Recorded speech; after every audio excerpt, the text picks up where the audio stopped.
हिंदू शास्त्रों के अनुसार चैत्र माह में जो कोई ओखाहरण पढ़ता और सुनता है उसे पूरे साल में कोई रोग नहीं होता।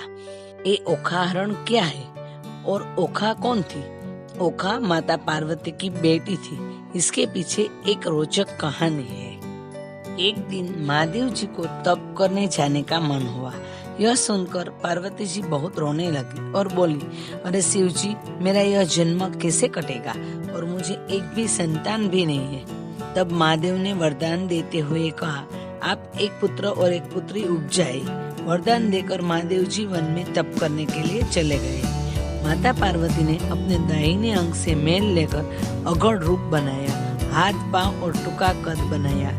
गणेश को उपजा कर पार्वती जी बोले, उसके पास अगर कोई हो तो वो बैठे बैठे बातें करे। यह सोचकर उन्होंने वाम अंग से मेल लेके एक लड़की बनाई। उसकी शोभा का तो वर्णन ही नहीं कर सकते। अब दोनों भाई बहन खेलने लगे। माता पार्वती उन दोनों भाई बहन को द्वार पर खड़ा रखकर स्नान करने गई। तभी नारद जी वहाँ आए। उन्होंने दो बालक वहाँ बैठे हुए देखे तो वो वहाँ से चले गए और शिव जी के पास गए।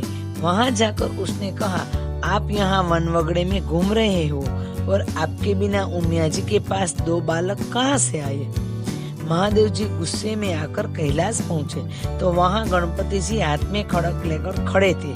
शिव जी को घर में जाते रोका तो शिव जी ने गणपति का सिर विच्छेद कर दिया। यह देखकर उसकी बहन ओखा घबरा गई और नमक की कोठरी में छुप गई। जब माता पार्वती को मालूम हुआ तो उसने अपनी पुत्री ओखा को श्राप दे दिया कि तुम नमक में ही पिघल जाओ और अगला जन्म राक्षस कुल में प्राप्त हो। राक्षस हिरण्यकशिपु का बेटा विष्णु भक्त प्रहलाद, उसका बेटा विरोचन और उसका बेटा राजा बलि का बेटा बाणासुर और बाणासुर के घर बेटी के रूप में ओखा ने जन्म लिया और उसका नाम पड़ा उषा। एक बार उषा ने एक प्यारे व्यक्ति से मिलने का सपना देखा जो भगवान कृष्ण के पोते अनिरुद्ध के अलावा कोई नहीं था। उसने अपने सपने के बारे में अपनी सहेली चित्रलेखा को बताया। चित्रलेखा ने युवकों के कई चित्र बनाए और अंत में उषा ने अपने सपने के लड़के को पहचान लिया। चित्रलेखा जादू की देवी थी।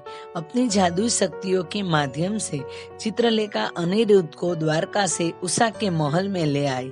उषा ने अनिरुद्ध को अपने महल के पास ही एक कमरे में छिपा दिया और वे दोनों खेल खेलने लगे, हास्य व्यंग करने लगे और बड़े ही प्यारे ढंग से अपना जीवन व्यतीत करने लगे।